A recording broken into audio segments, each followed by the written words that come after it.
This is very important question in context with final exam. Question ये इस प्रकार से आता है, how will you compare and contrast. ये ध्यान से देखें, words are compare as well as contrast. How will you compare and contrast non penetrating orbit and penetrating orbit. जब भी कभी ऐसा क्वेश्चन है कंपेयर एंड कंट्रास्ट, तो एक तरफ आइटम इधर लिखते हैं, दूसरी तरफ आइटम इधर लिखते हैं. इधर हमने लिख दिया नॉन पेनिट्रेटिंग ऑर्बिट्स, इस तरफ लिख दिया पेनिट्रेटिंग ऑर्बिट्स, बीच में ये लाइन ड्रॉ कर दी. So let us discuss point wise. Non penetrating orbits, जैसे कि नॉन पेनिट्रेटिंग ऑर्बिट्स का टाइटल या हेडिंग ही इटसेल्फ बताता है कि इसमें 3 वर्ड्स है, नॉन पेनिट्रेटिंग ऑर्बिट्स. यानी non penetrating orbits are those orbits which do not penetrate the atomic core either classically or quantum mechanically. इस तरफ क्या लिखेंगे, penetrating orbits. Penetrating orbits are those which penetrate the atomic core either classically or quantum mechanically. Number 2, the non-penetrating orbits are defined as those for which observed energy levels या observed energy values are very close to या are very nearly close to the energies of the corresponding levels of hydrogen atomic model. और इस तरफ penetrating orbits may be defined as those orbits for which the term values are appreciably different from those of hydrogen. यानी here energy values for penetrating orbits are quite different as compared to hydrogen atomic model. यानी energy value of penetrating orbits are less as compared to hydrogen. लेकिन इसमें जो penetrating orbits में जो energy होती है वो बहुत ही डिफरेंट होती है हाइड्रोजन एटम से और लेस होती है. पेनिट्रेटिंग ऑर्बिट्स की energy is less as compare to hydrogen, यानी क्वाइट डिफरेंट. लेकिन नॉन पेनिट्रेटिंग में जो है जो एनर्जी है that is non penetrating orbits के केस में जो एनर्जी है this is very close to energy of the corresponding level of hydrogen atomic model. तीसरा जो डिफरेंस है वो है azimuthal quantum number. Azimuthal quantum number को किससे डिनोट करते थे, k, और प्रिंसिपल क्वांटम नंबर को किससे डिनोट करते हैं, n. तो azimuthal quantum number is very nearly equal to principal quantum number. यानी नॉन पेनिट्रेटिंग ऑर्बिट्स में k और n की वैल्यू सेम होती है आपस में, लेकिन पेनिट्रेटिंग ऑर्बिट्स में azimuthal quantum number is different from principal quantum number. उसके बाद फोर्थ है एग्जांपल्स क्या है, what are the example of penetrating orbits and examples of non penetrating orbits. Student आपको ये देखिए कि जैसे कि लिथियम है, लिथियम का s ऑर्बिट पेनिट्रेटिंग है, सोडियम और पोटेशियम के sp ऑर्बिट पेनिट्रेटिंग है, रुबिडियम एंड सीजियम के spd ऑर्बिट्स पेनिट्रेटिंग है. तो पीछे क्या बचा, लिथियम का अगर s ऑर्बिट पेनिट्रेटिंग है तो लिथियम के कौन से बच गए, p d f. तो अगर लिथियम का s ऑर्बिट पेनिट्रेटिंग तो लिथियम के p d f orbits non penetrating, sodium potassium के sp ऑर्बिट्स पेनिट्रेटिंग, तो सोडियम पोटेशियम के d और f ऑर्बिट sp तो इधर आ गए, तो इधर क्या आ गए, d एंड f ऑर्बिट और sodium and potassium is non penetrating. Rubidium and caesium के जो sp-d ऑर्बिट है पेनिट्रेटिंग, इसका मतलब रुबिडियम और सीजियम का f ऑर्बिट नॉन पेनिट्रेटिंग. एक आप चीज देखें, f orbit non penetrating orbits में f ऑर्बिट सभी में आ रहा है. लिथियम में भी f ऑर्बिट है, सोडियम में f ऑर्बिट, पोटेशियम में f ऑर्बिट, रुबिडियम में f ऑर्बिट, सीजियम में f ऑर्बिट. कहना पड़ा कि जितनी भी अल्कली मेटल्स है, ऑल अल्कली मेटल्स के f ऑर्बिट्स जो है they will be example of non penetrating orbits. और ये सोडियम एटम का एटॉमिक मॉडल मैंने ड्रॉ किया, ये आप देखेंगे. अब हम मैं डायग्रामेटिकली समझाता हूँ नॉन पेनिट्रेटिंग ऑर्बिट्स और पेनिट्रेटिंग ऑर्बिट्स को. फिलहाल तो I have made compare and contrast of non penetrating orbits and penetrating orbits. Student ये देखिए, ये कोर हमने दिखाई है. कोर जो है सर्कुलर शेप में नहीं होती, स्फेरिकल शेप में है, और ये न्यूक्लियस है, और ये जो शेडेड है ये कोर है. Core mean the core always include inner most electrons, inner most shells. जैसे सोडियम में 1s2 2s2 2p6, सोडियम में 1s2 2s2 2p6, ये inner most energy level they will be, इनको कोर इलेक्ट्रॉन्स बोलते हैं. तो एटॉमिक कोर जो है ये आइडियल कोर ये स्फीयर से मैंने रिप्रेजेंट किया, और जो इसमें फिगर में आप देखेंगे 3s orbital, 3s orbital is most elliptic. भले मैंने इसको स्ट्रेट लाइन से दिखाया पर इसका मतलब ये नहीं कि ये स्ट्रेट लाइन है, ये होता है इलिप्टिकल है। 3s orbital is the most elliptic and this is penetrating orbit of sodium, क्योंकि कोर के अंदर से पेनिट्रेट हो रहा है। ऐसे ही सोडियम एटम का 3p ऑर्बिटल भी कोर के अंदर से पास हो रहा है। पेनिट्रेट का मतलब कोर के अंदर से पास होना, तो 3p orbital penetrating, 3s orbital penetrating sodium में, लेकिन 3d ऑर्बिटल इस कोर्स के अंदर से पास नहीं हो रहा। 3d ऑर्बिटल ऑफ सोडियम इस कोर से बाहर है, तो यानी कोर के आउटसाइड है। तो 3d orbital of sodium is non penetrating orbit. So sodium के 3s 3p पेनिट्रेटिंग ऑर्बिट, लेकिन सोडियम का 3d ऑर्बिट जो है that is non penetrating orbit. और मैं आपको स्टूडेंट ये बताऊं, नॉन पेनिट्रेटिंग ऑर्बिट में आप ये देखिए, ये हमने ये तो एटॉमिक कोर दिखाया हुआ है, ये न्यूक्लियस है, ये इलेक्ट्रॉन एंटी क्लॉकवाइज या काउंटर क्लॉकवाइज डायरेक्शन में सपोज रिवॉल्व कर रहा है अराउंड द न्यूक्लियस, और ये मैंने एक इलिप्टिकल ऑर्बिट दिखाया। आप ये इसका मतलब 3 इलिप्टिकल ऑर्बिट नहीं है, ये एक ही इलिप्टिकल ऑर्बिट है, लेकिन एक इलिप्टिकल ऑर्बिट की डिफरेंट ओरिएंटेशंस दिखाई हुई है। इसको ये प्रिसेशन दिखाई हुई है, ये देखो दिस इज इलिप्टिकल ऑर्बिट। अगर इलेक्ट्रॉन एंटी क्लॉकवाइज डायरेक्शन में रिवॉल्व कर रहे हैं तो इलिप्टिकल ऑर्बिट की प्रिसेशन भी एंटी क्लॉकवाइज होगी, यानी इलेक्ट्रॉन की इलिप्टिकल ऑर्बिट की प्रिसेशन इसी डायरेक्शन में होगी जिस डायरेक्शन में इलेक्ट्रॉन की ऑर्बिटिंग है। इलेक्ट्रॉनिक अगर न्यूक्लियस के अराउंड एंटी क्लॉकवाइज, तो इलिप्स की प्रिसेशन भी एंटी क्लॉकवाइज। प्रिसेशन का मतलब होता है रोटेशन। तो ये देखो, ये इलिप्स की एक ओरिएंटेशन है, ये इलिप्स को अगली बार इलिप्टिकल ऑर्बिट अगली बार यहाँ पे बेंड हो गया, फिर अगली बार यहाँ पे बेंड हो गया। ये 3 हमने ओरिएंटेशंस दिखाई है, 1 ओरिएंटेशन, फिर उसके बाद ये ओरिएंटेशन है। तो इसका मतलब बेंडिंग ऑफ इलिप्टिकल ऑर्बिट, मतलब इलिप्टिकल ऑर्बिट की बेंडिंग हो रही है, लेकिन प्रिसेशन तो हो रही है इलिप्टिकल ऑर्बिट की। किस ऑर्बिट की बात हो रही है? नॉन पेनिट्रेटिंग की। लेकिन नॉन पेनिट्रेटिंग ऑर्बिट की जो प्रिसेशन है वो बहुत ही धीमी होती है, स्लो होती है, ग्रेजुअल होती है। लेकिन हम ये देखेंगे जो भी इलिप्टिकल ऑर्बिट है कोर में से पास नहीं हो रहा है, तभी तो नाम पड़ा non penetrating orbit. No elliptical orbit is passing through core. Precession जो है एंटी क्लॉकवाइज डायरेक्शन में, क्योंकि इलेक्ट्रॉन एंटी क्लॉकवाइज में है। सो नॉन पेनिट्रेटिंग ऑर्बिट में प्रिसेशन और non penetrating orbit is very slow, very gradual and shown. ये मैंने प्रिसेशन दिखाई इलिप्टिक ऑर्बिट की एक पोजीशन, फिर ऐसे बेंड हो गया, फिर ऐसे बेंड हो गया, ये बेंड दिखाया, ये बेंड, फिर ये बेंड, फिर ये बेंड। दोबारा देखिए, ये ब्लैक कलर में बेंड, फिर इस पर ये बेंडिंग हुई, फिर उसके बाद ये बेंडिंग हुई। सो नो इलिप्टिकल ऑर्बिट यहाँ पे कांस्टेंट नहीं है, प्रिसेस हो रहा है, यानी gradual precession of orbit is there when I talk about non penetrating orbit. But I will also like to tell you penetrating orbit की जो प्रिसेशन होती है वो फास्ट होती है, लेकिन नॉन पेनिट्रेटिंग ऑर्बिट की जो प्रिसेशन है वो स्लो होती है। Student, this is very important question up to infinity. Derive expression for quantum defect in penetrating orbit on the basis of classical model. Quantum defect का कॉन्सेप्ट पेनिट्रेटिंग ऑर्बिट में ही होता है, नॉन पेनिट्रेटिंग ऑर्बिट में नहीं। Classical model के basis पे आप penetrating orbit में जो क्वांटम डिफेक्ट होता है उसका एक्सप्रेशन डिराइव करिए। 8 नंबर का क्वेश्चन आता है ये। तो कैसे?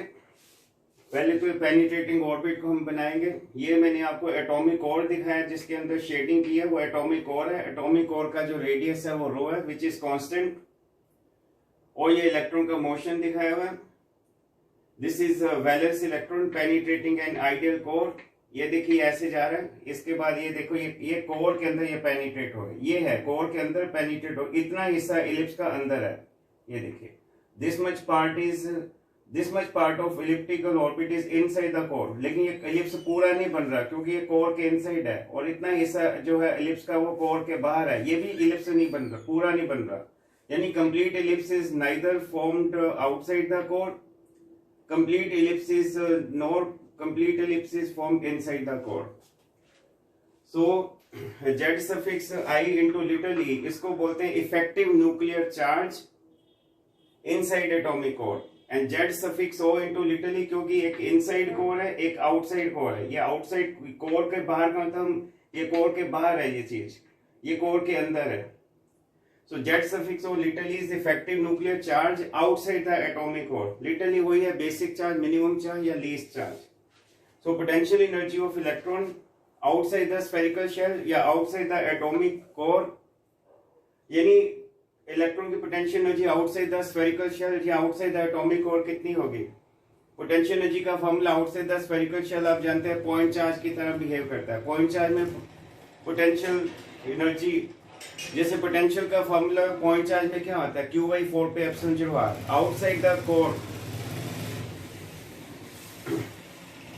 द कोर जो पोटेंशियल का फॉर्मूला होता है Q/4 पे एप्सिलॉन 0 r। तो potential energy of electron outside the core यानी V suffix O mean outside, तो क्या आ जाएगा? Z फॉर्मूला पोटेंशियल एनर्जी का क्या होता है? Q1 Q2 divided by distance between them. तो Z suffix O literally into minus literally, क्योंकि इलेक्ट्रॉन का चार्ज नेगेटिव है और effective charge outside core is how much? Z suffix O literally. इन दो चार्जेस के बीच का डिस्टेंस लिटल r। आउटसाइड का मतलब little r is greater than rho. Little r यहाँ पे radial component from centre of ellipse, यानी स्मॉल r एटॉमिक कोर के रेडियस से ज्यादा है, तभी तो आउटसाइड है। और आउटसाइड में ये पोटेंशियल एनर्जी हो गई इलेक्ट्रॉन की, तो माइनस इंटू प्लस माइनस हो गया, ये आ जाएगा। उसके बाद potential energy of electron when electron is inside the core. तो इनसाइड द कोर में टू टर्म्स आएंगी, एक तो Z suffix I into little into minus little divided by 4 pi epsilon 0 r। पहले Z सफिक्स O था, अब Z suffix I है, क्योंकि inside atomic core effective nuclear charges Z suffix I into little. अब आपको ये देखना कि ये टर्म कैसे आई, तो मैं ये जो पोटेंशियल एनर्जी की टर्म है, this is due to effective nuclear charge Z suffix O minus Z suffix I into literally on the surface of atomic core. Atomic core के ऊपर, एटॉमिक कोर के सरफेस पे जो इफेक्टिव न्यूक्लियर चार्ज है वो है Z suffix O minus Z suffix I into literally, उसकी वजह से ये पोटेंशियल एनर्जी टर्म है। और पोटेंशियल एनर्जी का फॉर्मूला क्या होता है? प्रोडक्ट ऑफ चार्जेस, यानी Q1 ये हो गया कोर के सरफेस ऊपर चार्ज इंटू इलेक्ट्रॉन का charge which is negative divided by 4 pi epsilon 0 into rho, क्योंकि ये पोटेंशियल एनर्जी टर्म है due to effective nuclear charge on surface of core, इसलिए कोर का रेडियस आएगा and radius of atomic core is constant which is rho. तो ये simplification ये आ गया, और ये माइनस को अगर एब्जॉर्ब करेंगे तो ये माइनस प्लस बन जाएगा, प्लस माइनस हो जाएगा। सो total energy of electron in an elliptic orbit in polar coordinate r and phi। r is you know radial, r को मैंने बोला था रेडियल डिस्टेंस, और phi अजीमुथल, ये डिस्प्लेसमेंट कोऑर्डिनेट्स हमने लिए थे r and phi, क्योंकि 2 डिग्री ऑफ फ्रीडम थी सोमरफेल्ड इलिप्टिक मॉडल में। अगर आपने ध्यान दिया हो, 2 मोमेंटम थे, एक p सफिक्स r था, ये radial momentum associated with r, ये p suffix phi azimuthal angular momentum associated with phi।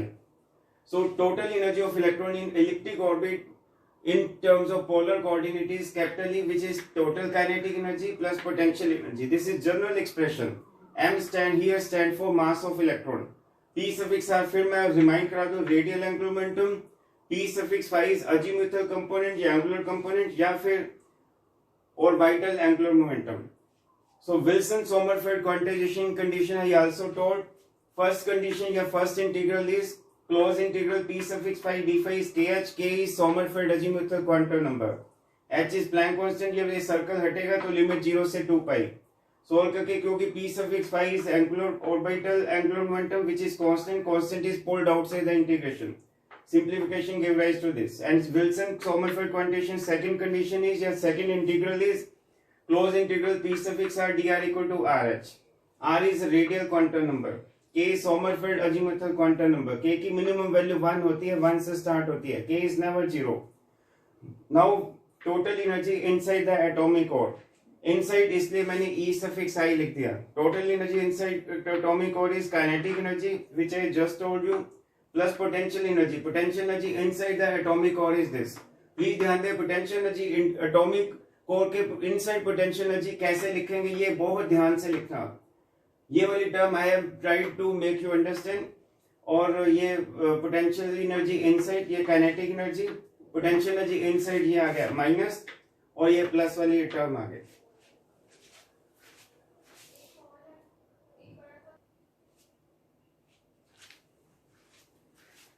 So student, total energy inside the atomic core E suffix I equal to kinetic energy and plus potential energy. This is expression of total energy inside atomic core. Total energy outside atomic core is kinetic energy plus outer potential energy. Kinetic energy, this is m is mass of electron. Outer potential energy, I just told you, it is minus z suffix o little e square और 4 पे epsilon 0 r. ये minus को इधर transfer कर दिया left side, ये आ जाएगा. Cross multiply 2m into this is all school algebra. Therefore ये प्लस उधर जाके माइनस हो गया. So p suffix r here stand for radial component of momentum. So what p suffix r will be taking square root on both sides. ये 2 उधर जाके rational बन जाएगा पावर हाफ, यानी आउटर के लिए मैंने radial component of momentum workout किया.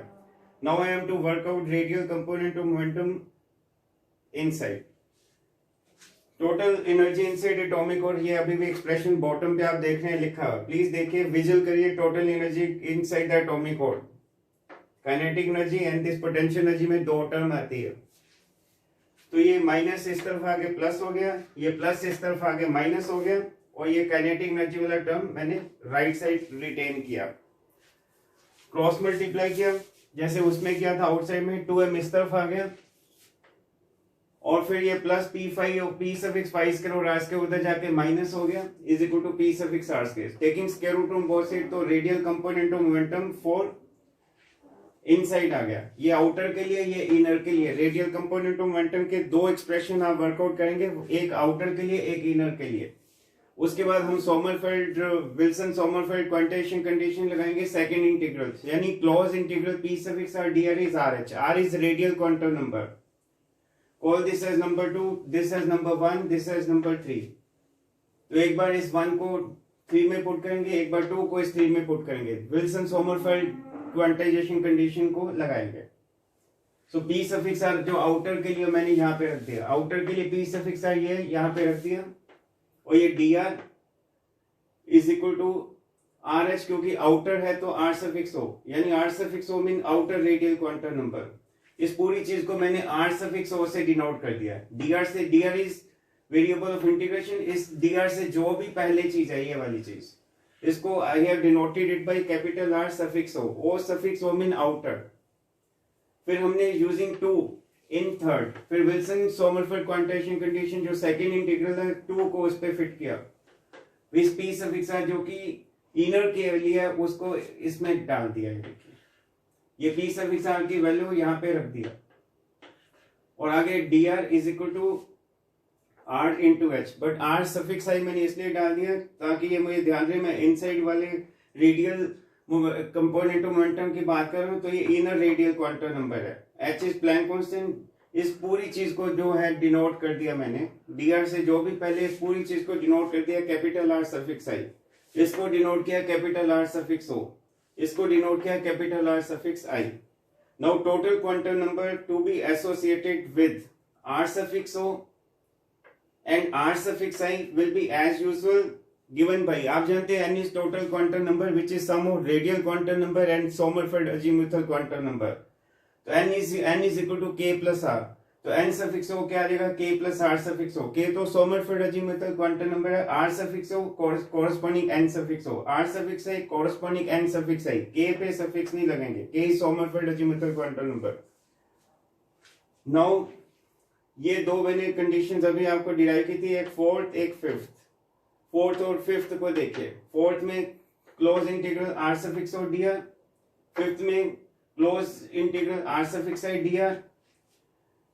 इन दोनों को देखिए, इसको क्लोज इंटीग्रल r सफिक्स, इन दोनों का जो क्लोज इंटीग्रल का सम है वो r इंटू एच लिखा. अब देखो close integral r suffix o dr किसके बराबर है, r suffix o h. Close integral r suffix i dr किसके बराबर है, r suffix i h.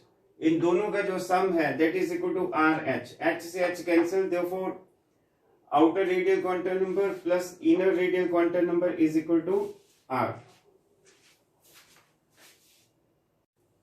Total energy of electron in outside region E suffix O equal to potential energy in outer region plus kinetic energy. Kinetic energy is half mv square.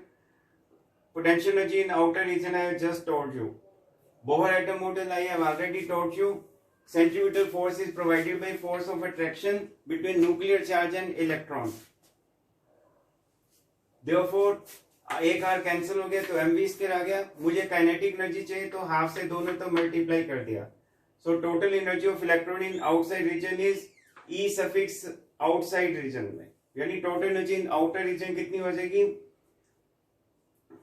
This part plus kinetic energy. Kinetic energy I have worked out, क्योंकि outer region में kinetic energy मेरे को बतानी है तो इसलिए यहाँ पे ये तो मैंने जनरल फॉर्मूला बताया। तो आउटर रीजन के लिए मुझे यहाँ पे क्या करना होगा, आउटर रीजन के लिए जेड सफिक्स ओ लिखना है यहाँ पे,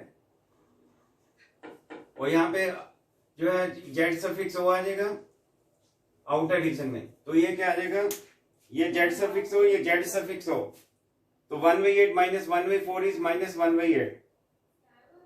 आर का फॉर्मूला मैंने पहले भी डिराइव किया था, एम स्क्वायर एच स्क्वायर 4πε0 और 4π² एम ई स्क्वायर जेड। ये जो सारी चीजें, ये वाला दिस इज A1, यानी बोहर्स रेडियस, यानी radius of first orbit of hydrogen atom. This is radius of first orbit of hydrogen atom. So A1 is h square into 4πε0 4π² m e square, m is mass of electron. Therefore E suffix out is minus z e square over 8πε0, क्योंकि outer region में तो ये r suffix o आ जाएगा, और r सब जब ये तो r का जनरल फॉर्मूला हो गया, जब r सफिक्स o है तो ये n सफिक्स o स्क्वायर, ये z सफिक्स o, जब r सफिक्स i है ये n सफिक्स i स्क्वायर, ये z सफिक्स i। A1 तो कांस्टेंट है which is 0.53 angstrom. So therefore E suffix out तो ये R सफिक्स O है, तो R सफिक्स O यानी रेडियस आउटर रीजन में R सफिक्स O की वैल्यू क्या आएगी, N suffix O square A1 over Z suffix O, तो ये आ जाएगा। उसके बाद है total energy of electron in inside region which is sum of potential energy inside region and kinetic energy. Potential inner region में बताया था, kinetic energy is half M we square. अब देखो स्टूडेंट, फिर R सफिक्स आई है, मैंने बताया था, इजीली मैंने R का एक्सप्रेशन बताया था। R सफिक्स आई का मतलब n suffix i square A1 over Z suffix i, तो R सफिक्स आई में ये आ गया, ये as it is plus half M we square. Kinetic energy का एक्सप्रेशन का ये जनरल एक्सप्रेशन है, काइनेटिक एनर्जी का जनरल फॉर्मूला ही है, और मुझे इनसाइड रीजन में बात करनी है, तो half M we square inside region में क्या आ जाएगा, यहाँ Z सफिक्स आई, यहाँ R सफिक्स आई, और R सफिक्स आई की वैल्यू इस जनरल फॉर्मूले से आ जाएगा। R सफिक्स आई क्या आएगा, N suffix i square A1 और Z सफिक्स आई, तो ये क्या आ जाएगा, ये टर्म तो एज इट इज है, क्योंकि रो तो कांस्टेंट है, एटॉमिक कोर का radius 1/8 minus 1/4 is minus 1/8। Since energy, ये एनर्जी इनसाइड रीजन में है, ये एनर्जी आउटसाइड रीजन में है, since energy in inside and outside region should be same, therefore both are identical। ये एनर्जी इन आउटसाइड रीजन, ये energy in inside reason, ये πε0 दोनों तरफ कैंसिल, ये 4 ये 8 ये 8, इस 4 ने 8 को 2 से कैंसिल कर दिया, इसको 2 से कैंसिल कर दिया, ये एक्सप्रेशन आ गया। सो ये पार्ट ए आज का मेरा लेक्चर है। नेक्स्ट वीडियो पार्ट बी जो है उसमें ये क्वांटम डिफेक्ट की डेरिवेशन कंप्लीट हो जाएगी। Thank you, will proceed in part B.